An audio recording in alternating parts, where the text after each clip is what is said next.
Bom dia a todos. É um prazer estar aqui, participando desta edição do FLIA Araxá.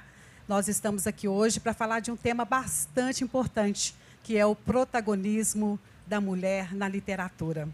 Mulheres que tecem a vida em teu seio e que tecem as letras para o mundo.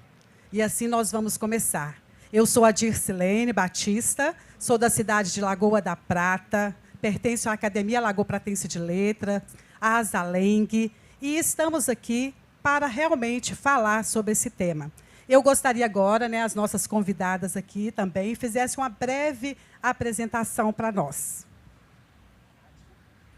Bom, meu nome é Fátima Pérez, eu sou da Academia de Letras de Pará de Minas, jornalista, escritora e sou editora de duas revistas, Mulheres em Letras, que pertence ao grupo de pesquisa da UFMG, e uma revista que eu mesma edito, que é Cultura e Gastronomia. Então, eu vivo no mundo das letras.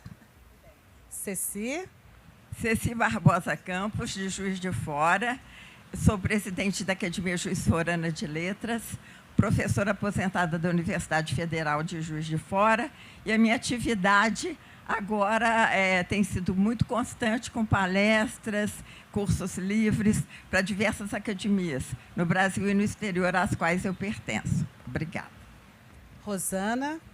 Boa tarde a todos. Eu sou Rosana, da cidade de Arcos, Minas Gerais. É um prazer imenso estar aqui participando da 11ª edição do FLIA Araxá. Sou presidente da Academia de Letras de Arcos, a ALARC. Também faço parte da Acadelp de Lagoa da Prata. Sou secretária da nossa Asaleng, que é a Associação das Academias de Letras de Minas Gerais. E participo também de palestras, de cursos livres de língua portuguesa, redação, produção textual. E participar de um assunto como esse é de suma importância e agradeço muito pelo convite. Muito bem. Então, estão aqui mulheres que são protagonistas da literatura, cada um no seu município, cada um na sua comunidade, incentivando e divulgando o mundo das letras. Mas, para a gente chegar aqui, não foi fácil. Nós tivemos que enfrentar muitas batalhas, muitas mesmo. Nós tivemos que viver em um mundo, em dias que as mulheres não podiam ler, muito menos escrever, manifestar seus pensamentos, suas ideias. Um mundo em que era predominantemente traçado pelos homens. Os homens empoderados em tudo. Mas as mulheres conseguiram vencer essa etapa, vencer essas dificuldades e estão aí se firmando. Mas graças a mulheres protagonistas que vieram, que nos antecederam nessa história da literatura, nesse caminho das letras. Nós poderíamos estar falando aí de Cora Coralina, a gente poderia estar falando de Raquel de Queiroz, mulheres que enfrentaram, nós falamos também da Maria Firmina dos Reis, a escrever Úrsula, a primeira mulher negra a escrever um romance. Nós temos aqui de pertinho, Sacramento, a Carolina Maria de Jesus, que hoje, assim, nossos adolescentes estão lendo tanto, o Diário de uma Favelada aí, que está modificando, o quarto de despejo, modificando aí o caminho da mulher realmente na literatura. Então, a gente pode falar de muitas que nos antecederam e que tiveram realmente, muitas vezes, que usarem pseudônimos masculinos para que fossem lidos, para que elas pudessem publicar os escritos dela.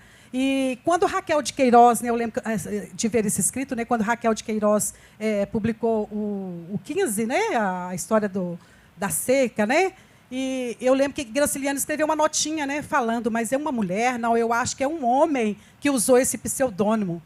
Olha para vocês verem, ele ainda depois escreveu, ainda conversou, mesmo conhecendo a Raquel, ele ainda falou isso. E depois ainda pediu desculpa, porque realmente um marco, porque a mulher era conhecida só por escrever poesias, versos, e quando abordou um tema mais forte, os homens ficaram assim em dúvida. E por ironia do destino, logo ela a estrear a Academia Brasileira de Letras. E de Cora Coralina, a gente vê aí também essa luta que ela teve que enfrentar também para divulgar o seu trabalho. Começou a escrever cedo, porém o seu trabalho ela já estava com mais de 70 anos. Né? Ela era doceira, né? Ela é de Goiás, e incentivou muitas mulheres também. E teve a ajuda de Carlos Drummond de Andrade, que propagou, né, o seu trabalho. Então, nós vamos falar um pouquinho, eu gostaria de convidar agora a Ceci, para estar falando sobre essa mulher protagonista da literatura, que ela escolheu para estar falando aqui hoje. Ceci, fique à vontade. Muito obrigada. Bom, como muito bem lembrou a Dircilene, realmente as mulheres têm tido muitas dificuldades para traçar o seu caminho dentro da literatura. E muitas delas ficaram apagadas da historiografia literária brasileira. Então, com isso, nós tivemos o caso da Maria Firmina, que ela lembrou aí, cumpriu o seu romance Úrsula, foi a primeira romancista afro-brasileira que escreveu sobre, lutando pelo abolicionismo, em 1859, e depois ficou apagada da história por mais de um século. É o que nós chamamos de merocídio, né? O que aconteceu com essas mulheres, né? Pois é, dá licença. Então, a Maria Firmina dos Reis teve esse problema de ficar apagada por mais de um século e só retornou, renasceu, graças a pesquisas já em 1960 e 1970. Depois dela, nós tivemos, depois desse ressurgimento dela, nós tivemos o fenômeno literário da Carolina Maria de Jesus, também bem lembrada pela Dircilene, e elas tiveram um agravante nessa dificuldade de seu caminho por serem mulheres afrodescendentes.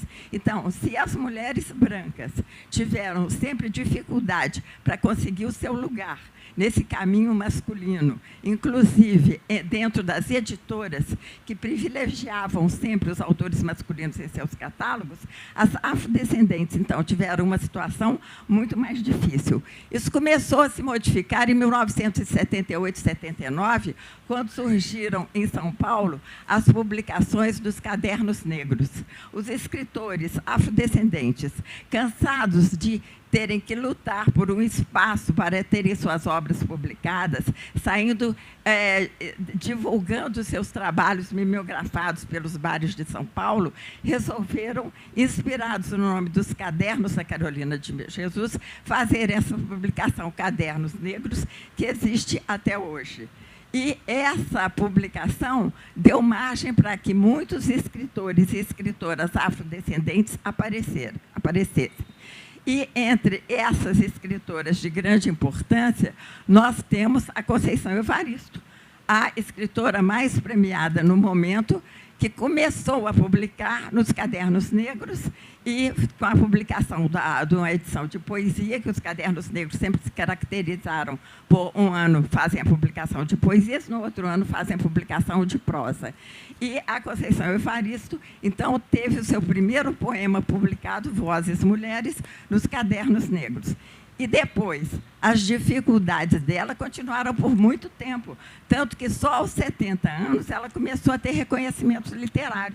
Eu comecei a fazer trabalho sobre a Conceição Evaristo em 2004, quando tinha sido publicado o seu primeiro romance publicado, que escrito, ela já havia escrito outro anteriormente. Seu primeiro romance publicado foi Ponciá Vicêncio. E, nessa época, eu fiz uma apresentação na Abrali, que é a Associação Brasileira de Literatura Comparada, mas ela ainda era muito desconhecida.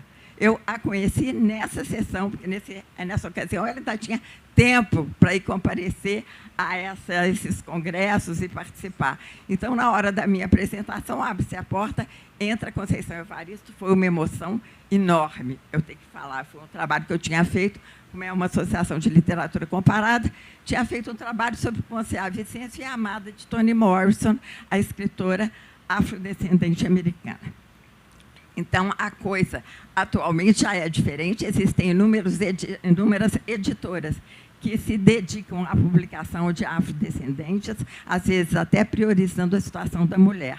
E, dentre estas, que têm aparecido agora em grande número e sempre com grande destaque, nós temos a Eliana Alves Cruz, que é uma das mais novas, A Eliana Alves Cruz nasceu em 1966. Ela formou-se em jornalismo, depois fez pós-graduação em comunicação empresarial, também fez muitas divulgações de eventos esportivos, até que, finalmente, em 2015, ela publicou o seu primeiro romance, Água de Barrela. Água de Barrela é um romance histórico, e o tema que eu abordo agora é exatamente história e ficção na obra de Eliana Alves Cruz. Então, Água de Barrela foi o primeiro romance histórico em que ela retorna ao período da escravidão, fazendo um estudo sobre a saga da sua família, que é uma família, então, baseou-se principalmente nas falas de uma tia-avó esquizofrênica. Então, foi um trabalho muito intenso, muito difícil, que ela demorou 5 anos fazendo, porque as narrativas dessa tia-avó eram entremeadas por períodos de crise, de alucinação, de crises de riso, de choro. Então, foi um trabalho extremamente difícil, e ela teve até o apoio de psicólogas para ser bem orientada em como fazer esse tratamento. Ela foi premiada com o Prêmio Oliveira Silveira em 2015 com esse romance, e depois, em 2018, ela publicou um outro romance histórico que mistura a história com romance policial, que é O Crime do Cais do Valongo, em que ela faz uma retrospectiva do Rio de Janeiro na época da colônia, já com Dom João VI no Brasil. Então, é muito interessante esse trabalho, porque tem todos os ingredientes de uma história policial. Então, tem o criminoso, a vítima, a investigação. Esse romance, então, esse romance do crime do Cais do Valongo, então, foi muito importante, inclusive porque divulgou a importância histórica do Cais do Valongo no Rio de Janeiro. Depois, o terceiro romance de Eliana Alves Cruz, que foi publicado em 2020, é o Nada Digo de Ti, Quem Te Não Veja. Esse romance é muito interessante, a atualidade dele, porque ela consegue retratar um personagem principal, que é uma mulher trans. Então, no momento que existe tanta preocupação com essa questão da sexualidade, de dar oportunidade às pessoas trans, homens e mulheres, ela conseguiu, retratando uma época, 1732, falar sobre um personagem trans. Então, tinha sido, esse homem, biologicamente falando, tinha vindo de Moçambique para ser escravizado no Brasil, chega aqui no Brasil, é batizado com o nome de Manuel Dias, mas depois, com as características femininas dele, ele se transforma numa bonita negra Vitória, com o nome de Vitória, que vai ter um relacionamento com uma importante família da época, os Gama, então com Felipe Gama. E daí vai haver um envolvimento muito grande com as narrativas dessas famílias que viviam na época de 1700, primeira metade de 1700, 1732 em diante. Então, ligando ao ciclo do ouro de Minas Gerais. Então, ela abordou primeiro a época da colônia no Rio de Janeiro, e agora, ela vem ao ciclo do ouro em Minas Gerais. Então, são romances importantíssimos, porque, inclusive, ilustram muito ao leitor acerca dos aspectos históricos dessas épocas. Então, nós vamos ter conhecimentos de situações dificílimas, que eram a viagem dos escravos a pé do Rio de Janeiro para Minas Gerais, para vir explorar as minas aqui em Minas Gerais. Então, todas essas dificuldades, os que trabalhavam nas minas, que tinham que ser escravos de baixa estatura, porque não havia espaço suficiente nos túneis embaixo da terra. Então, é a situação dos pulmões que ficavam devastados pela poeira, a situação dos olhos, geralmente eles se tornavam deficientes visuais por causa dos estilhaços de pedras, e a situação de surdez, que atacava também aos escravos por causa do barulho intermitente de quebrarem as pedras. Então, são narrativas importantíssimas que são feitas a respeito de todos esses eventos que aconteciam nesse período, tanto para os escravos, como os preconceitos raciais em relação aos judeus também, que trocavam de nome. Então, são romances extremamente esclarecedores, que dão uma base interessantíssima de conhecimento da nossa história do Brasil também. Então, a Eliana Alves Cruz tem esse papel importantíssimo, além de fazer outros romances que não são históricos, como Solitária, em que ela fala sobre a vida de mulheres negras no período contemporâneo, e também, também ela se dedica à literatura infanto-juvenil e contos, recebeu, inclusive, esse ano, o prêmio Jabuti com volume de contos A Vestida. Então, com minhas considerações finais, eu só tenho a dizer que ela é uma das grandes escritoras afro-brasileiras, porque, além dos romances históricos, todos premiados, tem se destacado na literatura infantil e como contista. Na ficção historiográfica, ela conduz o leitor do passado ao presente, numa reflexão produtiva, sem didatismo, transmitindo conhecimento sobre o período da escravidão, com referências às leis que foram surgindo. Ela cita a lei dos sexagenários, a lei do ventre livre, etc. E é também o papel desempenhado pelos negros na estrutura econômica do Brasil. A vida social e cultural do Brasil no Rio de Janeiro e as informações sobre o ciclo do ouro de Minas Gerais, através desses seus romances, também têm a maior importância. A respeito de Nada Digo de Ti, Quem Te Não Veja, que é esse sobre Minas Gerais, ela diz que este é um romance contemporâneo com roupagem de época.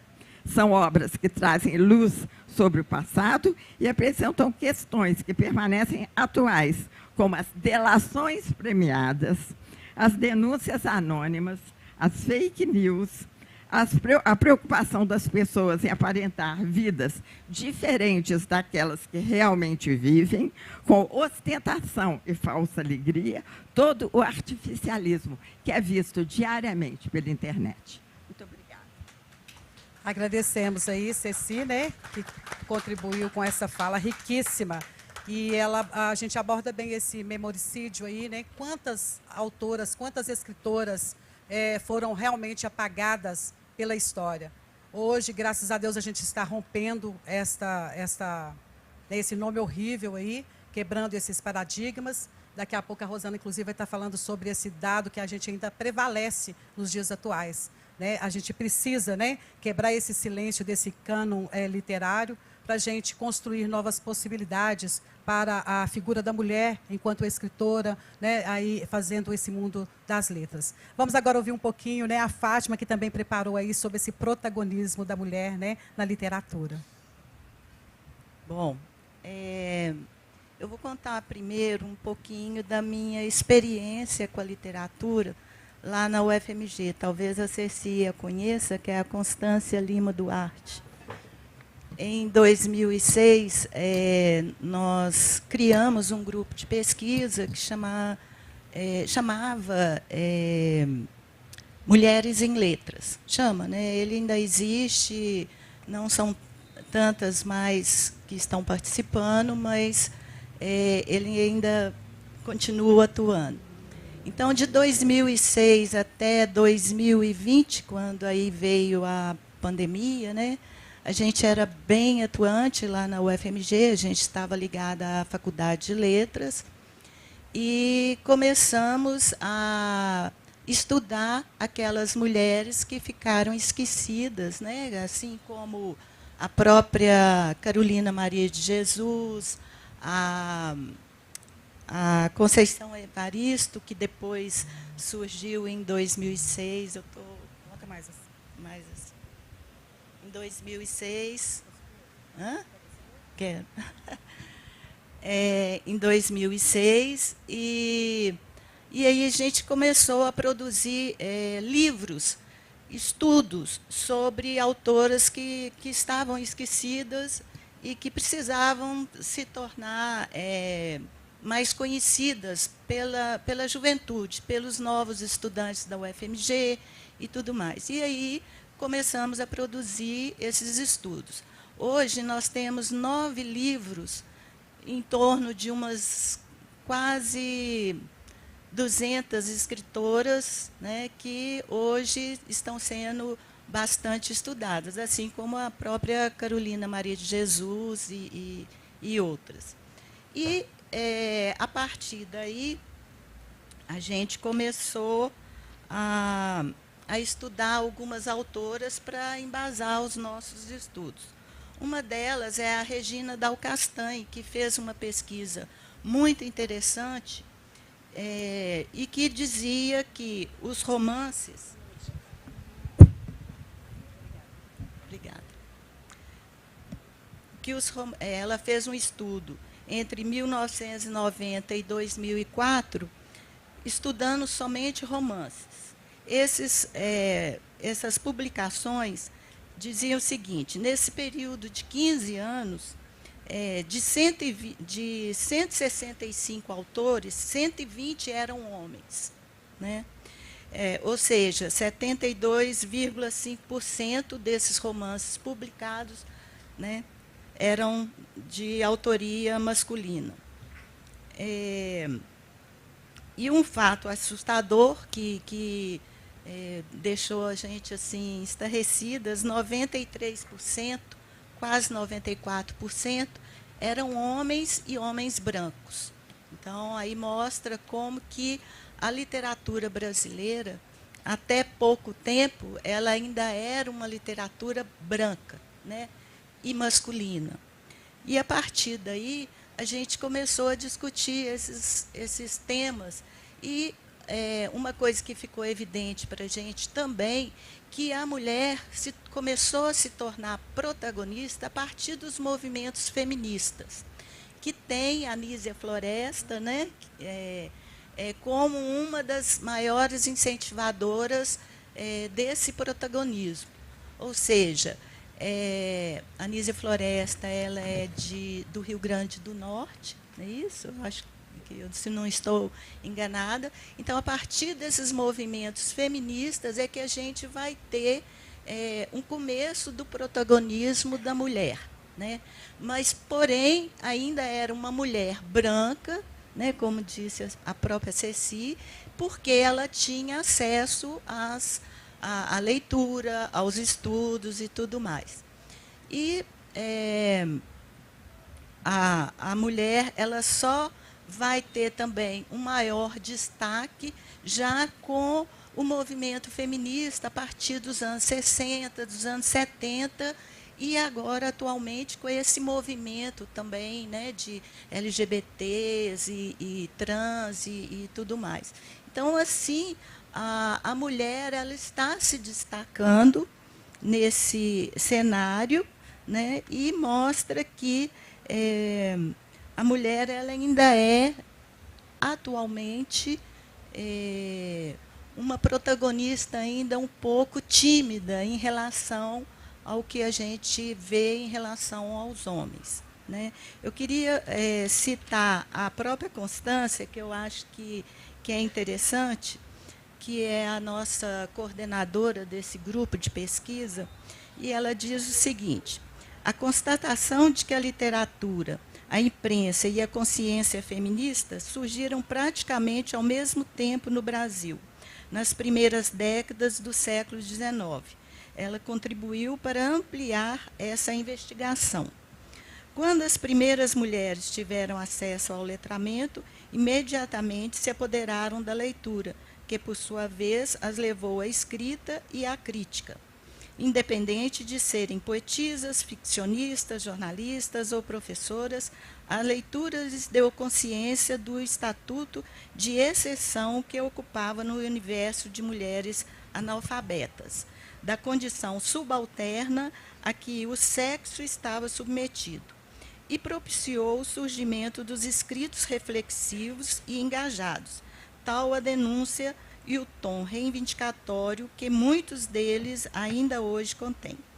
Mais do que livros, foram os jornais e as revistas os primeiros e principais veículos da produção letrada feminina. Aqui eu cito a é uma do Sul. Ai, me escapou aqui. Hã? Tem a Lígia Fagundes Teles, mas tem uma mais antiguinha, que depois eu vou lembrar o nome dela. Tem 2 volumes que juntam todos os jornais que ela produziu como editora e publicou muito sobre as escritoras, principalmente as escritoras sul-mineiras. Mais do que livros, foram os jornais, as revistas, os primeiros e principais veículos da produção letrada feminina, que desde o início se configuraram em espaços de aglutinação, divulgação e resistência. Tem citaram aqui os Cadernos Negros, eu cito também aqui um coletivo que se chama Mijiba, que é um coletivo de São Paulo que aglutina escritoras afros, né, afrodescendentes, que é um coletivo que se coloca também nesse sentido de questionar esse espaço da escritora afrodescendente, que é muito interessante. Como editora do grupo de Mulheres em Letras, a gente vem divulgando mulheres, né, mulheres brancas, mulheres negras, nesse espaço de voz, né, que é uma revista que se chama Mulheres em Letras. E, com a minha revista também, a gente divulga as mulheres, principalmente, a gente não deixa de divulgar os homens, mas principalmente as mulheres de todas as etnias. Recentemente, né, eu digo recentemente porque a gente teve um período que a gente parou de produzir, que foi o período da pandemia. Como acadêmica de Pará de Minas, a gente produziu 2 livros das mulheres escritoras de Pará de Minas. E, para nossa surpresa, a gente fez essa convocação e não apareceram muitas. Em Pará de Minas, a gente tem notícia de publicações em jornais, mas, como disse a Ceci, sempre com pseudônimos ou então só com as primeiras iniciais dos nomes. Então, fica difícil a gente pesquisar as escritoras, saber o nome, saber as origens, a cor e tudo mais, porque elas publicavam só com as iniciais, que é uma coisa muito interessante. Os nossos livros, lá, a gente publicou um com 16 escritoras, e depois esse livro ele foi traduzido para o italiano, mostrando os sentimentos, as agonias, né, pelas quais as mulheres estavam passando durante a pandemia. E a gente ficou muito surpresa com o material que a gente publicou, né, foi uma coletânea, e que mostra como que a mulher escritora, naquele momento da pandemia, ela estava sofrendo muito em relação ao seu dia a dia. Ou seja, ela era escritora, ela era mãe, né? Ela cuidava da casa, ela trabalhava, então tudo isso dava uma condição de mulheres que, além de tudo, além de fazer tudo que os homens faziam, elas ainda achavam uma brechinha para fazer literatura. Então, a gente vem divulgando, porque eu acho que a gente ainda é tímida nessa questão do protagonismo feminino, né? Eu gosto de chamar a literatura da mulher de literatura de autoria feminina, né? Não literatura feminina, porque eu acho que a literatura feminina ela se confunde ainda com a masculina, tanto que, né, você falou da Raquel de Queiroz, os homens ficam assustados com os escritos da Raquel de Queiroz, né? Isso aí é uma mulher que está escrevendo. Então, você não pode dizer que aquela literatura é uma literatura feminina, é uma literatura de autoria feminina, e não uma literatura feminina. Então, é mais ou menos isso que eu queria falar. Muito bom, valeu a contribuição, ótimo, né? E como Clarice Lispector disse, né? Sou uma mulher que escreve, porque para mim escrever é como respirar, faço para sobreviver. E assim a gente vem escrevendo, né? Para, como se diz, colocar, né? Externar os nossos sentimentos e mostrar para outras mulheres que é possível sim, né? Escrever, incentivar, divulgar e propagar, né? O que a mulher pensa, o que a mulher acha. Porque antes, né, não tinha direito nem ao voto, né, gente? Olha, a gente fazendo uma linha de tempo, né? 91 anos só, olha para vocês verem, 91 anos que a mulher conseguiu o direito ao voto, né? E a partir daí foram também outras lutas que tivemos que travar. E agora a Rosana também vai falar um pouquinho, né, dessas lutas aí que a gente enfrenta, né, Rosana? Bom, parabenizo as duas, né, as três, né, que antecederam a minha fala. E todas elas citaram partes, né, do que eu tinha até preparado aqui, porque as nossas ideias são bem semelhantes em torno, né, desse assunto, que concordo, né, como a Fátima disse, em relação a dizer de literatura feminina. Né? Inclusive, um dos itens do que eu trouxe para falar é justamente essa questão do preconceito ainda existente. Ah, mas não existe preconceito. Existe, os números mostram. Né? Hoje, de toda a publicação no Brasil, 70% ainda é de publicação de homens. Então, o número é exorbitante, né, em relação ao número de publicações femininas. Existe uma explicação interessante sobre isso, até por parte das editoras, que quando vai avaliar, né, os originais, já tem um certo preconceito com a obra da mulher, de autoria feminina, porque vai se tratar do universo feminino. Não acredita que Eliana, né, da Cruz pudesse fazer esse trabalho maravilhoso, histórico, mas sempre retratando o cotidiano. É a partir do cotidiano que essas mulheres todas, né, começando lá com a Maria Firmina, Conceição Evaristo, Adélia Prado e todas nós aqui presentes, a importância dessa retratação do cotidiano nos romances, na poesia. Por quê? É no cotidiano que vai se descrevendo, que mostra, de uma maneira, uma visão singular de uma mulher, de um personagem, mas que vai mostrando todo o seu entorno, que vai se desenrolando e mostrando as transformações sociais que vão ocorrendo e que vão determinando o próprio protagonismo feminino. Quando um dos escritores que trouxe uma contribuição para mostrar a importância, a mudança da mulher no cotidiano, nós temos uma contribuição muito grande com Machado de Assis nas suas personagens femininas. Na metade do século XIX, com as suas personagens poderosas, transgressoras, como Capitu, né, que a gente pode citar, que talvez seja uma das mais famosas, ele vai mostrar que a mulher ela começa a se colocar num lugar de contradição. Não dá para continuar aceitando uma sociedade machista que oprime o pensamento, o lugar de fala da mulher, né? Até essa expressão que a gente reconhece como de Jamila Ribeiro, né? Que a mulher ela precisa ter o seu lugar de fala. E é no cotidiano desses romances que eles vão traçando como que o cotidiano opressor começa a abrir espaço para a mulher mostrar toda a realidade vivenciada. Não vai mostrar nessa questão do preconceito, do universo feminino. Nós não estamos querendo falar da beleza, de cabelo, de unha, como muitas imaginam que nós vamos tratar. Nós estamos tratando de assuntos sociais, políticos, pelos quais estamos passando ainda, um momento, muitas vezes, em que a mulher ainda é vista como com submissão, e ela não está mais por conta disso.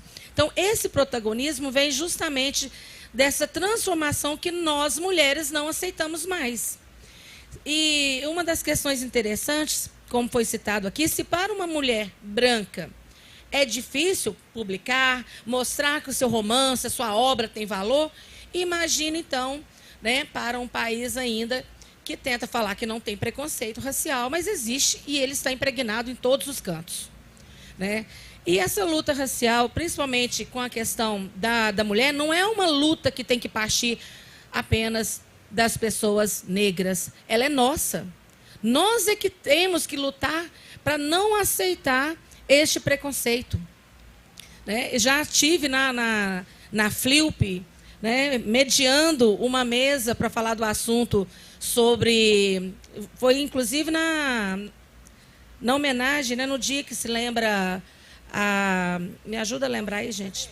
Isso, a consciência negra. Eu era a única branca, mulher branca, participando de uma mesa com escritoras, mulheres negras, para falar desse assunto. Porque essa luta não é da mulher negra para ser protagonista, ela é nossa, ela é da mulher, né? Mas nós temos que saber que, se para a mulher branca é difícil, para a mulher negra é muito maior. Então, este preconceito ele está acabando, mas está muito longe, ainda estamos em passos muito lentos. Só da gente analisar essa questão que ainda 70% das obras publicadas nas editoras do Brasil ainda são masculinas, são de homens. E essa questão também de falar da literatura feminina, ela é muito divergente mesmo, eu não consigo concordar. Você pega aí um livro do França, né, dos escritores aqui, o Flávio e vários outros escritores que estão aqui, nós não falamos literatura masculina. Estou lendo uma literatura masculina. Nós estamos lendo literatura, né? Então, não existe a literatura feminina, a literatura masculina é literatura. Até essa questão, né, que a gente tem que analisar. Qual que é o meu lugar de fala? Se eu vou falar que eu escrevo literatura feminina, eu não estou tratando do universo feminino. Isso é muito importante ficar claro. A própria Conceição Evaristo, né, que ela ganhou uma grande notoriedade, né, nos últimos anos, nas suas obras, como Olhos d'Água, né, que é uma coleção de contos, ela vai tratar justamente dessa violência que a mulher vive em ações singulares, triviais do nosso dia a dia. E então, é a partir do cotidiano, nas escritas, que a Eliana, a Djamila vão mostrando, elas vão contando que é a partir do nosso cotidiano que nós vamos mostrando a realidade atual para fazer uma análise e moldando para as novas gerações. Mas não tem como esconder o nosso passado. O nosso passado, né, de escravidão, de patriarcal, isso ainda está impregnado, ainda está resistente, mas nós, mulheres, estamos a cada dia, né, mostrando a nossa força e lutando para que mais mulheres possam escrever. Como você disse aí, né, Fátima, muito bem, por que mulher ainda coloca só as iniciais? É interessante a gente notar que o homem, o escritor, costuma ter só um serviço, né, só um trabalho. Ele trabalha só lá na Câmara ou só lá no lugar e escreve. A mulher, não. Não podemos deixar de mencionar que a mulher, ela não tem um papel no seu trabalho para dedicar totalmente à literatura. A mulher, ela tem uma jornada, não é dupla, é tripla, quádrupla. Ela tem que trabalhar fora, cuidar das suas coisas, cuidar dos filhos, da família, e sobra pouco tempo para dedicação exclusiva. Como que ela vai viver de literatura? É um sonho, viver de literatura. Então, é importante analisar que essa questão em que as mulheres, né, hoje estão... Se a gente procurar saber aqui, alguém aqui vive 100% de literatura? Das mulheres? Não, né? Não temos. Então, é uma das questões também que dificultam o trabalho literário da autora, das autoras, que ela ainda não tem essa condição de ficar 100% do seu tempo dedicado à literatura, diferentemente do homem, né? Que não tem esses tantos afazeres como as mulheres têm. É uma realidade, até escrevi sobre isso, vou publicar. Acho que a maioria das mulheres vão se encaixar, né, da mulher que tem que ainda se cuidar, né? Porque se ela não se cuidar, ela ainda corre o risco de perder, de sair perdendo muita coisa. A gente ainda tem que escutar isso, né? Então, esse protagonismo feminino, ele perpassa aí por diversos obstáculos e que as editoras, né, a Fátima está falando aqui, que é uma editora, é necessário que elas abram espaço para mais mulheres escreverem. Então, esse era o que eu tinha que falar hoje para vocês, e que a gente tenha mais escritoras, né, autoras publicando, e que os escritores também abram espaço, incentivem, né, as mulheres a escreverem, e também que a gente leia mais escritoras femininas. Obrigada. Obrigada, Rosana. Inclusive, quando ela falou, né, desses movimentos, os coletivos, inclusive tem um, né, coletivo que chama Leia Mulheres, né? Então, justamente, vamos ler mais mulheres, vamos incentivar as mulheres, né? Vamos dar mais vez, né, às mulheres, porque a mulher está aí para ocupar o que ela quiser, gente. Ela tem, como se diz, ela é livre, né, para ser o que quiser. Então, ela está livre para ocupar os afazeres, ocupar as profissões, os cargos, né, o que quer que seja. E nós também, que estamos aqui hoje participando de uma festa, de uma feira literária, também temos o compromisso, né, de também proporcionar a outras mulheres esse mesmo direito, essa mesma oportunidade que nós estamos tendo aqui hoje. Eu gosto muito de citar uma frase assim, tudo aquilo que uma pessoa se torna ao longo da vida depende basicamente de duas coisas: das oportunidades que teve e das escolhas que fez.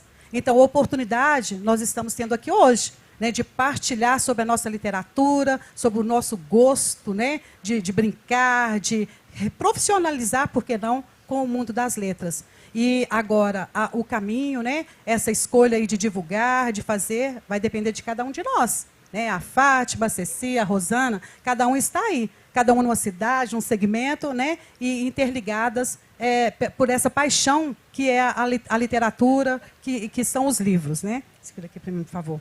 Eu gostaria de registrar também algumas obras aqui de mulheres escritoras. Eu e Rosana, né, fazemos parte da AGEB, Associação de Jornalistas e Escritoras do Brasil. Né? Nós pertencemos. A CEB também. E o último trabalho nosso foi esse, Originárias, que é justamente onde a gente retrata, né, histórias de mulheres, né, que fizeram a história nesse mundo literário. Né? Igual a gente vê aí, a FLI, né, de Paraty esse ano, vai homenagear a Pagu. Né? Então, assim, são mulheres lá da nossa história, da base mesmo, e hoje aí sendo lembradas, saindo do anonimato também. Né? Então, nesse Originárias, é da AGEB, Minas Gerais, né, que nós escrevemos, tem aí a contribuição das amigas. Nós temos aqui, da Ceci, Versos Insones.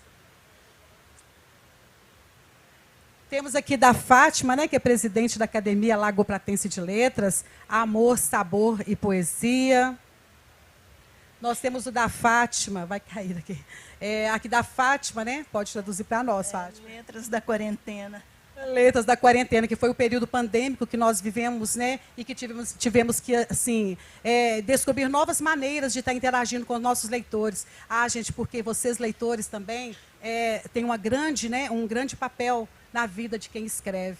Porque se não fossem vocês leitores, né, o que seria de nós, escritoras? Né? Então, o leitor é que dá esse, né, retorno para a gente, né, que dá essa inspiração de continuar escrevendo. Cada um que chega para a gente, não, mas você escreveu. Né? Quando a gente chega nas escolas, igual quando eu chego para mostrar o meu livro infantil nas escolas, a gente fala, né, não, mas a senhora é escritora, é uma escritora. Então, às vezes, as crianças acham que a escritora, o escritor está muito longe da realidade, né? A menina e a poesia. Então, assim, não, a gente tem que fazer mais visitas às escolas, a gente tem que participar mais dos nossos jovens, nossos adolescentes, trazer essas crianças, né, para o nosso mundo literário.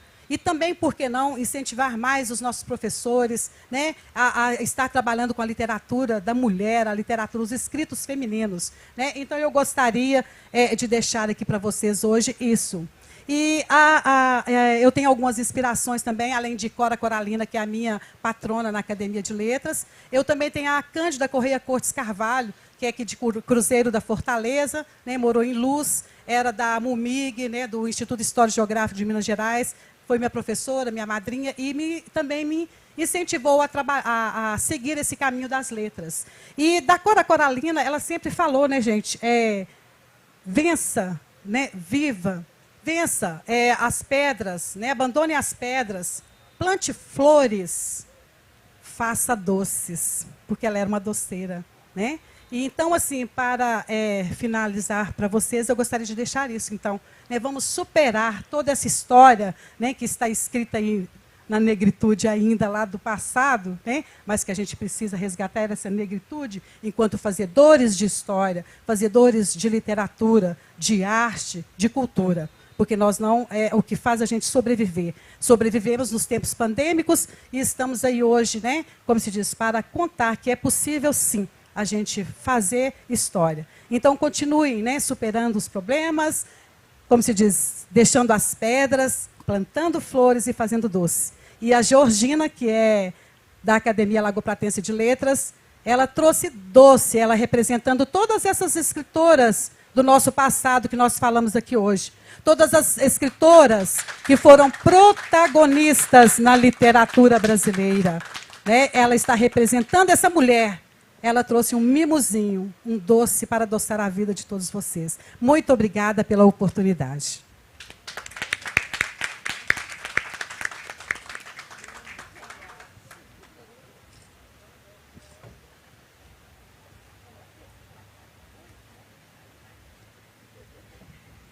Gente, eu trouxe algumas revistas também, Mulheres e Letras, e da minha revista Cultura e Gastronomia, que trata, né, de cultura de maneira geral, e gastronomia, que não deixa de ser cultura também. E quem quiser, eu posso distribuir aí para vocês, tá? Alguém gostaria de fazer algum comentário, alguma pergunta? França. Que legal. Boa tarde a todos, uma alegria estar aqui e ver o depoimento de cada uma. Saudar em nome do presidente da Academia Araxaense de Letras, Hermes Honório da Costa, que não pôde estar presente, pediu para representá-lo e represento com muito gosto. Saudar os acadêmicos aqui presentes, Tom Farias, Tom Carteiro e Erilda. E dizer que, como curador desse espaço aqui, Araxá Regional, nós temos hoje o protagonismo feminino. Quase 80% das convidadas, né, do conteúdo oferecido com a participação feminina. Mas ainda estamos precisando fazer o que a Dicilene falou, né, o resgate da presença das escritores e escritores negros, que ainda é pequeno. Então, temos esse desafio pela frente de ampliar essa participação. Parabéns a todos. Muito obrigada, França. Mais alguém? O nosso presidente aí da Zaleng, o Flávio. Bom dia a todos e a todas. Só gostaria aqui de manifestar em nome da Associação das Academias de Letras de Minas Gerais a satisfação de ver essa mesa muito bem composta.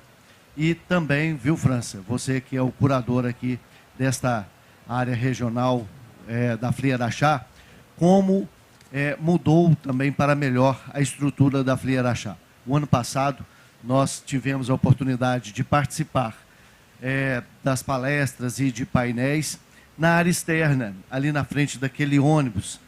Era muito agradável, mas agora tendo aqui um ambiente controlado, com a sonorização adequada, com a transmissão ao vivo pelo YouTube, a gente se sente ainda mais integrado ao Festival de Literatura. E também mostra como a Zaleng, a nossa academia, também está se consolidando dentro deste processo que reúne as academias de letras de Minas Gerais numa mesma entidade. Hoje, nós somos 30 entidades, 30 academias de letras, e vamos realizar, como realizamos durante todo o ano, as reuniões presenciais, e a próxima reunião que vamos realizar é em Juiz de Fora, no dia 4 de novembro, dentro já daquela semana Nós temos o dia 2 de novembro, que é feriado, na quinta-feira. Sexta-feira, às vezes, muitas pessoas emendam. Então, eu acredito que seja uma semana também mais fácil para que as pessoas possam se deslocar até a Juiz de Fora e nós realizarmos o nosso encontro. E aproveitar aqui, Rosana, para um questionamento. A Academia de Arcos, ela é uma jovem academia, né? São 4 anos, 2 anos e meio. E eu gostaria de saber como é que foi a composição inicial, né? Como é que foi feita a composição da primeira formação acadêmica e até mesmo as escolhas das mulheres lá dentro de Arcos para participar. Como é que vocês hoje estão distribuídos dentro dessa formação acadêmica? Também, já de imediato, dar o parabéns, né, para o França, curador, né, magnífico. E, para responder rapidamente, né, a nossa composição hoje ela é feita, na maioria, por mulheres.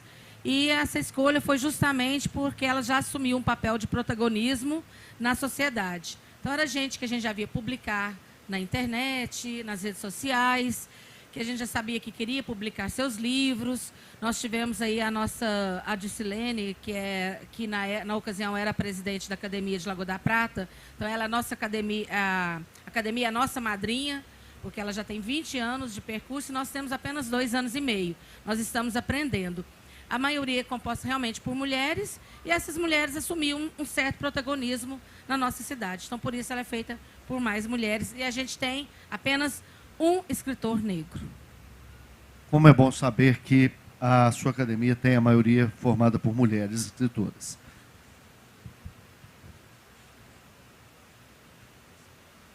Então, a história das academias, né, a nossa Academia de Letras, né, a Cadelp de Lagoa da Prata, já aí com 21 anos, né, nós temos à frente uma mulher, né, a Fátima Amorim, que está aqui, e o nosso trabalho é esse, né, de incentivar a leitura, a literatura no município e mais além. Né, tanto é que ajudamos a criar a de Arcos, né, e estamos aí com o sonho ainda de tecer, né, da São Gotardo também, a gente está criando a nossa Academia de Letras lá.